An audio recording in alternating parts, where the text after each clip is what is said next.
we are going to learn about trace monoprinting. So you are going to need your plexiglass plate, block printing ink. You can also use acrylic paint if you're in a pinch, but block printing ink is really ideal.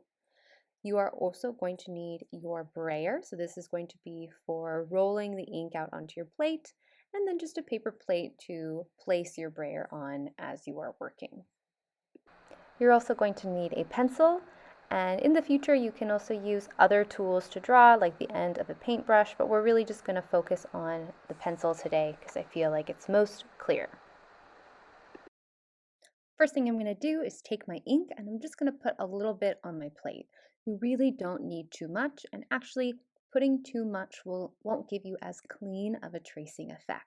So just put a little dot and then go ahead and take your brayer and you're just going to roll until you have a really thin layer of ink over your entire plate. I'm using black right now, but you could also use two colors as an extension on this. You could put one dot of one color, one dot of another color, and then use your brayer to make either a horizontal, diagonal, or vertical design. You could even smear them together to create kind of a cloud effect too. Next, I want to secure my plate, so I'm going to take blue tape and tape down all the corners onto my newspaper. If the newspaper is going to move too, go ahead and tape down the corners of your newspaper as well. Then I'm going to take my paper and I'm going to line it up with my printing plate and really gently just lay it on top.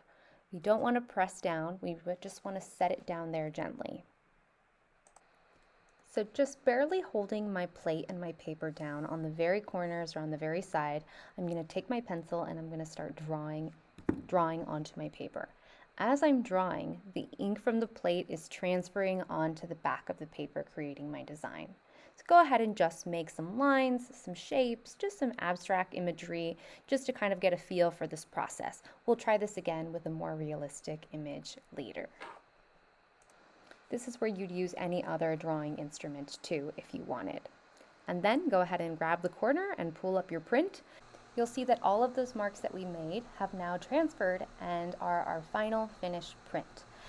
Now, if your print didn't come out as clean and you have a lot of the background showing through, it probably means that you had too much ink on your plate. So a thin layer will give you a cleaner result. Now, we used black here, so it looks a lot like the pencil, but imagine if you were to use another color. I could re-roll my plate with a different color, put this same paper back on, and make a completely different design to create a layered print. So this is really just one step in what could be a much larger layering process, which is what makes it so exciting. So now we are going to try a more realistic image, and I just kind of want to show you what is possible. So I'm just re-inking my plate. I'm still using black ink. I'm just going to put a little bit down, and I'm going to take my brayer and roll it. I'm going to put my paper on top, and this time I'm going to be drawing from a photograph. So this just gives you an idea of how something representational will look. I'm going to use the power of TV magic to make this happen real fast. Something to keep in mind is that whatever you draw is going to be reverse. So it is going to be mirrored when you print it. This isn't really a problem for images, but in case you use text, remember that you will have to draw or write your text backwards.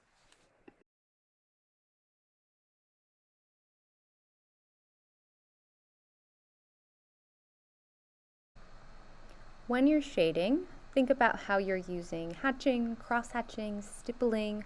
Are you fully shading? All of those marks will be picked up on the plate, so really being thoughtful about the way that you're using them.